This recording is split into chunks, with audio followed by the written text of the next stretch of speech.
worship today? Can you feel the rhythm? Did you experience that? The answer is yes, I hope.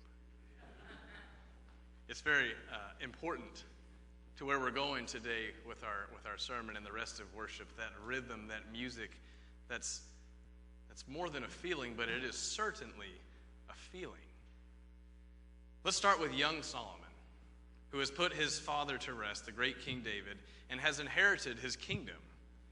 Solomon believes that David followed God and God's laws so well that he will get the same favor, and his hope is to continue that favor that was passed through David to him. So next, Solomon goes to Gibeon to worship God and offer sacrifices. That night, Solomon falls asleep, and God visits Solomon in a dream. Solomon, what can I give you? God appears like a genie in the sky. But Solomon doesn't take advantage of God's proposition. God, you've been so good to my father, and you've been so good to me. I'm so young. I don't know how to govern your people. My request is that you would give me an understanding mind to govern and to discern what is right and wrong. You know who Solomon reminds me of? That kid in class, that kid that every time after the teacher says, does anyone have another question before we dismiss, raises his hand, thus delaying our opportunity to leave class early. That kid is so innocent and pure and always does the right thing. Goody two-shoot brown-noser. That's who Solomon reminds me of the first time I read this story. So innocent and pure. That Solomon is hard to relate to. But then I did a little homework, and I discovered that worshiping at the high places, such as Gibeon, is breaking Old Testament law. Bad Solomon. And I also discovered that Solomon wasn't necessarily young in age, he was just young in experience. That Solomon is more approachable. He isn't perfect, but he is good. He loves the Lord and authentically seeks to serve the Lord's people. The same thing I would say for our church people. Instead of riches or power or long life, Solomon asked for wisdom. He asked for the wisdom of relationships, how to treat each other, how to lead other people, how to protect and provide for other people. God, delighted with Solomon's request, grants it and offers a little more. I will also give you both riches and honor, and if you keep my commandments, I will lengthen your life. If you live life in a way that I designed it to be lived, many great things will come with it. You see, Solomon, there is a rhythm to how one lives life. Follow my commands harmoniously blends your life with the journey I have for you. You see, church, there is a rhythm to how one lives life. Following God's commands harmoniously blends our lives with the journey that God has for us. The Apostle Paul, who would certainly be familiar with the story of Solomon, shares his view of wisdom in relationships. Paul calls us to live as wise people, not unwise. Wise people make the most of time, make the most of every opportunity. I appreciate the Greek rendering of this text where time is seen more as a currency, something that we could buy up as if we could put it in a savings account. Time is precious. Time is not to be wasted. Like the fools who don't understand the will of the Lord, the rhythm of God's design. I love where Paul takes us after these words. First, do not get drunk on wine, but instead be filled with the Spirit. Paul, speaking to Gentiles who are surrounded by religions and cultures that look to wine to experience a life of ecstasy, tells those Gentiles to ignore the cheap imitation and experience the genuine thing, the Holy Spirit, the one who can lift us to a place where we experience life in its fullness. In this Spirit, Paul urges us to speak to each other with words of psalms and hymns and spiritual songs, all while we sing and make music in our heart to God. Paul sees that there is a rhythm, a melody, by which we interact with each other and with our Creator. It is musical. It is harmonious. It is a dance. All of life has a rhythm, a balance to it. It is like the philosophical understanding of the yin and the yang. Every element of creation has an equal and opposing force. But upon a closer look, it's not so much opposing as it is complementary. God's design requires that everything works together in a smooth and balanced manner, not in chaos. So think of the creation stories in Genesis 1 and 2.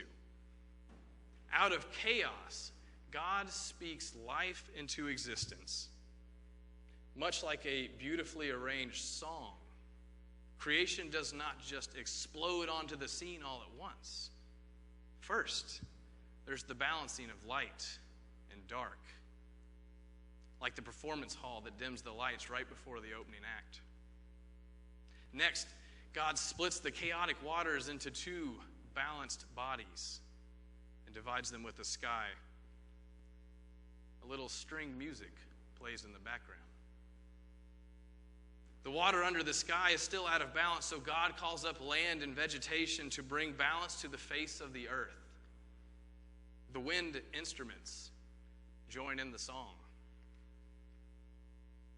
Now that the earth is in balance, God sees that the surrounding universe also needs balance, needs governing lights and a variety of galaxies and stars.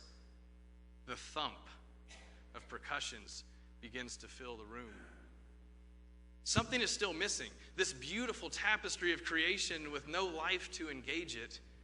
The skies and the waters are empty, so God speaks swimming and flying creatures into existence. The instruments blend together, building gradually to something magnificent. The land is still lacking, so God calls up walking and crawling creatures to fill the land. The crescendo of the song is exciting, but what is it building towards? God not just speaking life, but duplicating God's own existence, creates humans in a similar likeness. The music, loud and in harmony, hits its climax, and the audience, emotionally stirred, is now experiencing the song with all of their senses. The song peaks and drops, fading slowly into nothing as God rests on that final day. You see it, don't you? A God of rhythm with creation, a God of rhythm with people. The creation was perfection, and people got out of rhythm, looking out for themselves instead of the greater balance of the surrounding community. Solomon asked God to harness this rhythm that he may lead God's people. Paul instructs us to live wisely with each other, speaking to each other in song and melody. I would like to take a page out of Austin's book by taking a page out of C.S. Lewis's books. I spent a lot of my life fighting others on how to interpret the creation story, and the whole time I was missing the true beauty of it. Then I read The Magician's Nephew, the first of 7 books in the Chronicles of Narnia series by C.S. Lewis. In this book, Aslan the lion creates Narnia in the most beautiful way. I invite you now to clear your minds. And if you would like, close your eyes as I read a part of this Narnia creation narrative. In your hearing, you will be tempted to connect this story with the Genesis stories. I encourage you to make those connections. Go with me to Narnia. The lion was pacing to and fro about that empty land and singing his new song. It was softer and more lilting than the song by which he had called up the stars and the sun, a gentle, rippling music. And as he walked and sang, the valley grew green with grass. It spread out from the lion like a pool. It ran up the sides of the little hills like a wave. In a few minutes, it was creeping up the lower slopes of the distant mountains, making that young world every moment softer. The light wind could now be heard ruffling the grass. Soon there were other things besides grass. The higher slopes grew dark with heather. Patches of rougher and more bristling green appeared in the valley. Can you imagine a stretch of grassy land bubbling like a water in a pot? for that is really the best description of what was happening. In all directions, it was swelling into humps. They were of different sizes, some no bigger than molehills, some as big as wheelbarrows, two the size of cottages. And the humps moved and swelled till they burst, and the crumbled earth poured out of them, and from each hump there came out an animal. The mole came out just as you might see a mole come out. The dogs came out barking the moment their heads were free, and struggling as you've seen them do when they are getting through a narrow hole in a hedge. The stags were the queerest to watch, for of course their antlers came up a long time before the rest of them. The frogs, who all came up near the river, went straight into it with a plop plop and a loud croaking. The panthers, the leopards, and things of that sort sat down at once to wash the loose earth off of their hindquarters, and then stood up against the trees to sharpen their front claws.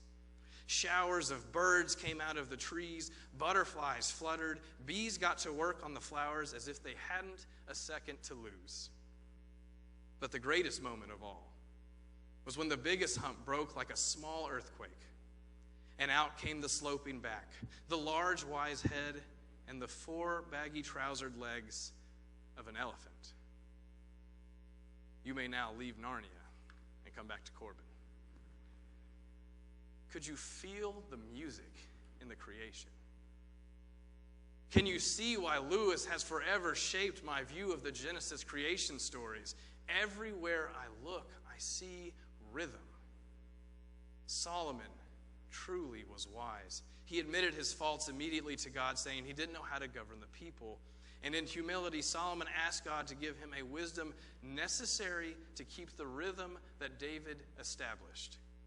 A rhythm that has been since the dawn of creation. A rhythm that the Apostle Paul danced to and instructed his followers to follow. A rhythm that connects us still today. What if we took Paul's words to the Ephesians literally and chose to speak to each other only in song? For example, if you came to me struggling with the difficulties of life, I might say to you, we've got to hold on to what we've got. It doesn't make a difference if we make it or not. We've got each other, and that's a lot. For love will give it a shot. Whoa. We're halfway there. Whoa. Living on a prayer. Take my hand, we'll make it, I swear. Whoa. Living on a prayer. Or maybe a lady gets in a disagreement with her man. And she comes to me and says, some boys take a beautiful girl and hide her away from the rest of the world. I want to be the one to walk in the sun. And naturally I would respond, that's all they really want, some fun. When the working day is done, girls, they want to have fun. Clearly we can't take this literally.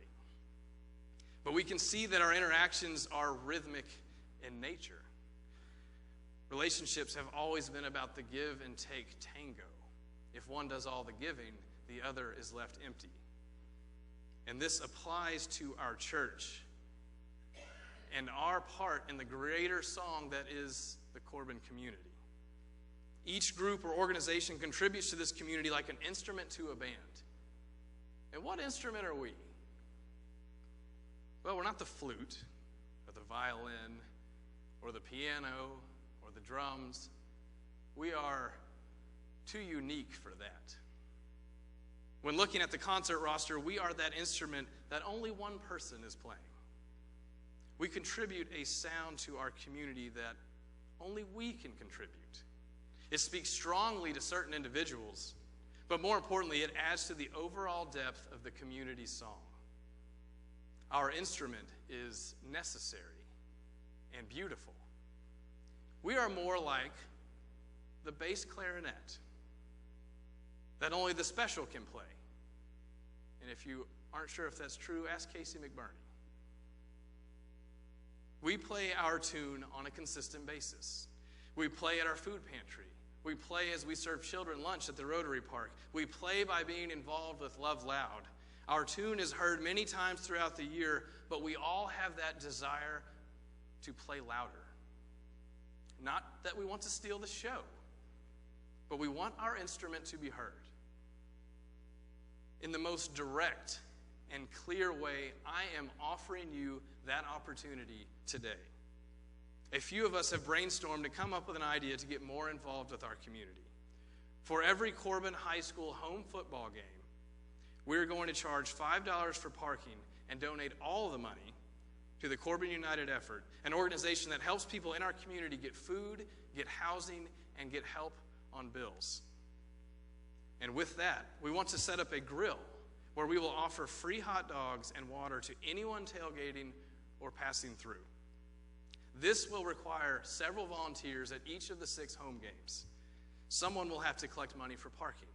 Others will have to provide a grill and then grill the hot dogs. Some will need to donate money to purchase the food and drinks.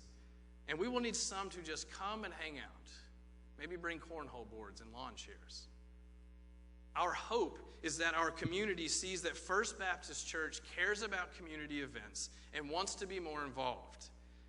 Potentially, this will not benefit us in any measurable way. And that's okay. We are proud of who we are. We are proud of our community. We just want to be more involved. If this is speaking to you, your job is to contact me today after the service or sometime tomorrow and tell me you're interested in helping. You get to choose how loudly we play our instrument. We, First Baptist Church, want our community to realize that this body, this quiet and inconspicuous bass clarinet, has a beautiful sound and contributes greatly to the rhythm of our community. God rhythmically assembled our world and universe. Solomon wisely asked for understanding so that he could carry the necessary tune for the people of God. Paul thoughtfully instructed us to live wisely, making the most of our time and living in rhythm with those around us. We have been dancing this dance since our church's inception. May the Spirit who fills us and satisfies us more than any worldly pleasure can help us to sing our tune, dance our dance, and find our rhythm. Amen.